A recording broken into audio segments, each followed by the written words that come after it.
ರಾಜ್ಯದ ಗೌರವಾನ್ವಿತ ಮುಖ್ಯಮಂತ್ರಿಗಳಿಗೆ ಅಭಿನಂದನೆಯನ್ನು ನಾನು ಸಲ್ಲಿಸ್ತೇನೆ. ಅಭಿನಂದನೆಗಳು ಯಾಕೆ ಅಂತ ಹೇಳಿದ್ರೆ, ಬಹಳ ದೊಡ್ಡ ಮನಸ್ಸು ಮಾಡಿ 16ನೇ ಹಣಕಾಸಿನ ಆಯೋಗದ ಸಭೆಯಲ್ಲಿ ಭಾಗವಹಿಸಿದ್ದಾರೆ. ರಾಜ್ಯದ ಪರವಾಗಿ ವಿಚಾರಗಳನ್ನು ಮಂಡನೆ ಮಾಡಿದ್ದಾರೆ. ತಮಗೆ ನೆನಪಿರಬಹುದು, ಭಾರತೀಯ ಜನತಾ ಪಾರ್ಟಿ ಹಲವಾರು ಬಾರಿ ಈ ವಿಚಾರವನ್ನು ಪ್ರಸ್ತಾಪ ಮಾಡಿದ್ವಿ. ಯಾಕೆ ಮುಖ್ಯಮಂತ್ರಿಗಳಿಗೆ ಮುಜುಗರನ?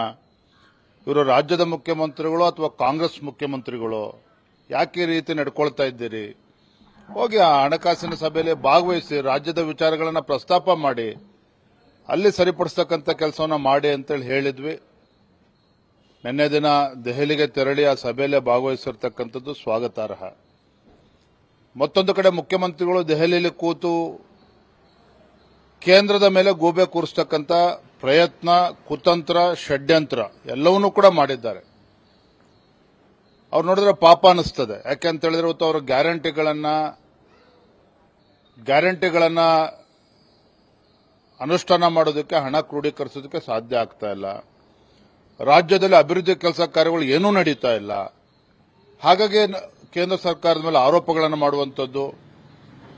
ರಾಜ್ಯಕ್ಕೆ ನಾವು ಕರ್ನಾಟಕ ರಾಜ್ಯ 100 ರೂಪಾಯಿ ಕೊಟ್ಟರೆ ಬರೀ 13 ರೂಪಾಯಿ ಬರ್ತದೆ, ಅಥವಾ 100 ಪೈಸಾ ಕೊಟ್ಟರೆ 13 ಪೈಸಾ ಬರುತ್ತೆ. ಈ ರೀತಿ ಅರ್ಧ ಸತ್ಯವನ್ನು ಮಾತ್ರ ಹೇಳ್ತಾ ಇದ್ದಾರೆ. ಆದರೆ ಬಂದಂತ ಅನುದಾನವನ್ನ ಯಾವ ರೀತಿ ಸದ್ಬಳಕೆ ಮಾಡ್ಕೋಬೇಕು ಅದು ಇವತ್ತು ರಾಜ್ಯದಲ್ಲಿ ಆಗ್ತಾ ಇಲ್ಲ. ಕೇಂದ್ರ ಸರ್ಕಾರದ ಯೋಜನೆಗಳಿಗೆ ಕತ್ತರಿ ಹಾಕ್ತಕ್ಕಂಥ ಕೆಲಸವನ್ನು ಕೂಡ ಮಾಡ್ತಾ ಇದ್ದಾರೆ. ಒಟ್ಟಾರೆಯಾಗಿ ರಾಜ್ಯ ಸರ್ಕಾರ ತನ್ನ ವೈಫಲ್ಯಗಳನ್ನು ಮುಚ್ಚಿ ಹಾಕಿಕೊಳ್ತಕ್ಕಂಥ ಸಲುವಾಗಿ ಕೇಂದ್ರದ ಮೇಲೆ ಗೂಬೆ ಕೂರಿಸ್ತಾ ಇದ್ದಾರೆ. ಇದು ಯಾವುದೂ ಕೂಡ ಸತ್ಯ ಅಲ್ಲ. ಸರ್, ಇನ್ನು ಜಾತಿ ಜನಗಣತಿ ವಿಚಾರವಾಗಿ ಈಗ ನೀವು ಸ್ಟ್ಯಾಂಡ್ ಏನು ಸರ್? ಯಾಕೆಂದ್ರೆ ಇವರು ಕೂಡ ಮರು ಸಮೀಕ್ಷೆ ಆಗಬೇಕು, ಹೊಸ ಮಾಡಬೇಕು ಅಂತ ಇತ್ತು. ಈಗ ರಾಜ್ಯ ಸರ್ಕಾರ ಮೊದಲು ಸ್ಟ್ಯಾಂಡ್ ತೆಗೆದುಕೊಳ್ಳಿ. ನಾನು ಹಿಂದೂ ಕೂಡ 3 ತಿಂಗಳ ಕೆಳಗಡೆ ಯಾವಾಗ ರಾಜ್ಯ ಸರ್ಕಾರಕ್ಕೆ ಒಂದು ರೀತಿ ನಮ್ಮ ಹೋರಾಟಗಳ ಪರಿಣಾಮವಾಗಿ ರಾಜ್ಯ ಸರ್ಕಾರಕ್ಕೆ ಮುಜುಗರ ಆಗ್ತಾ ಇತ್ತು, ಆ ಸಂದರ್ಭದಲ್ಲಿ ನಾನು ಕಾಂತರಾಜ್ ವರದಿಯನ್ನು ಅನುಷ್ಠಾನ ಮಾಡ್ತೇನೆ ಅಂತೇಳಿ ಸಿದ್ದರಾಮಯ್ಯನವರು ಹೇಳಿದರು. ಮುಂದಿನ ಕ್ಯಾಬಿನೆಟ್ ಮೀಟಿಂಗ್ ಅಲ್ಲಿ ತರ್ತೀವಿ ಅಂತ ಹೇಳಿದ್ರು. ಅದರಲ್ಲಿ 4-5-10 ಕ್ಯಾಬಿನೆಟ್ ಮೀಟಿಂಗ್ ಆದರೂ ಕೂಡ ಅನುಷ್ಠಾನ ಆಗಲಿಲ್ಲ. ಇದು ಅನ್ಸೈಂಟಿಫಿಕ್ ಆಗಿದೆ.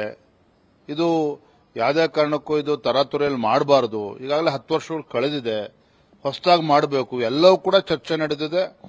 ಆಡಳಿತ ಪಕ್ಷದ ಸದಸ್ಯರು ಕೂಡ ವಿರೋಧ ವ್ಯಕ್ತಪಡಿಸಿದ್ದಾರೆ. ಡಿ.ಕೆ. ಶಿವಕುಮಾರ್ ಆದಿಯಾಗಿ ಸಚಿವರು ಕೂಡ ವಿರೋಧ ವ್ಯಕ್ತಪಡಿಸಿದ್ದಾರೆ. ಇದರ ನಡುವೆ ಈಗ ಅವರಿಗೆ ಜ್ಞಾನೋದಯ ಆಗಿ, ಯಾಕೆ ಜ್ಞಾನೋದಯ ಆಯಿತು? ಯಾವಾಗ ಆರ್ಸಿಬಿ ವಿಚಾರದಲ್ಲಿ ಕಾಲ್ ತುಳಿತಕ್ಕೆ ಒಳಗಾಗಿ 11 ಜನ ಮೃತಪಟ್ಟರು, ಈಗ ಅದನ್ನ ವಿಷಯ ಡೈವರ್ಟ್ ಮಾಡೋಕ್ಕೋಸ್ಕರ ಈ ವಿಚಾರವನ್ನ ಪ್ರಸ್ತಾಪ ಮಾಡಿದ್ದಾರೆ. ಅಂತಿಮವಾಗಿ ಇವರು ಏನೂ ಕೂಡ ಈ ವಿಚಾರದಲ್ಲಿ ಮಾಡೋದಕ್ಕೆ ಸಾಧ್ಯ ಇಲ್ಲ. ಯಾಕೆಂತ ಹೇಳಿದ್ರೆ ಕೇಂದ್ರ ಸರ್ಕಾರ ಈಗಾಗಲೇ ನಿರ್ಧಾರ ಮಾಡಿದೆ. ಕೇಂದ್ರ ಸರ್ಕಾರ ಜನಗಣತಿ ಮತ್ತು ಜಾತಿ ಜನಗಣತಿ ಎರಡವನ್ನೂ ಕೂಡ ಮಾಡ್ತೇವೆ ಅಂತ ಘೋಷಿಸಿರೋದ್ರಿಂದ ಇದು ರಾಜ್ಯ ಸರ್ಕಾರದ ಪರಿಮಿತಿಗೆ ಬರುತ್ತದೆ ಅನ್ನುವ ಅನುಮಾನಗಳೇ ಇವತ್ತು ಹೆಚ್ಚಿದೆ. ಹಾಗಾಗಿ ಕೇವಲ ಗೊಂದಲ ಸೃಷ್ಟಿ ಮಾಡೋದಕ್ಕೆ ಮಾಡ್ತಾ ಇದ್ದಾರೆ. ಯಾವುದೇ ಒಂದು ತಾರ್ಕಿಕ ಅಂತ್ಯಕ್ಕೆ ತೆಗೆದುಕೊಂಡು ಹೋಗ್ತಕ್ಕಂಥ ಇವರ ಮನಸ್ಸು ಖಂಡಿತ ರಾಜ್ಯ ಸರ್ಕಾರಕ್ಕಿಲ್ಲ, ಸಿದ್ದರಾಮಯ್ಯನವರು ಕೂಡ ಇಲ್ಲ. ನಾವು ಮೊನ್ನೆ ದಿನ ಪಕ್ಷದ ಎಲ್ಲ ಮುಖಂಡರು ದಕ್ಷಿಣ ಕನ್ನಡ ಭೇಟಿ ಕೊಟ್ಟಿದ್ವಿ. ಅಲ್ಲಿರ್ತಕ್ಕಂಥ ಕಮಿಷನರು, ಎಸ್ಪಿ, ಜಿಲ್ಲಾಧಿಕಾರಿಗಳನ್ನು ಕೂಡ ಭೇಟಿ ಮಾಡಿದ್ವಿ. ಇದು ಕೋಮು ನಿಗ್ರಹ ದಳ ಅಲ್ಲ. ಹಿಂದೂಗಳನ್ನ ಟಾರ್ಗೆಟ್ ಮಾಡಿ, ಹಿಂದೂ ಕಾರ್ಯಕರ್ತನ ಟಾರ್ಗೆಟ್ ಮಾಡಿ ಭಾರತೀಯ ಜನತಾ ಪಾರ್ಟಿ ಕಾರ್ಯಕರ್ತರನ್ನ ಬೆದರಿಸ್ತಕ್ಕಂಥ ಒಂದು ಷಡ್ಯಂತ್ರ ಈ ಕೋಮು ನಿಗ್ರಹ ದಳಕ್ಕೆ ಇರುವಂಥದ್ದು. ಇದು ಯಾವುದಕ್ಕೂ ಕೂಡ ನಾವು ಬಗ್ಗೋದಿಲ್ಲ. ಈ ರೀತಿ ಏನು ದಬ್ಬಾಳಿಕೆ ಮಾಡತಕ್ಕಂಥ ಕುತಂತ್ರ ಇವತ್ತು ರಾಜ್ಯ ಸರ್ಕಾರ ಸಿದ್ದರಾಮಯ್ಯನವರ ಕಡೆಯಿಂದ ಏನಾಗ್ತದೆ ಅದನ್ನು ಎದುರಿಸ್ತೇವೆ.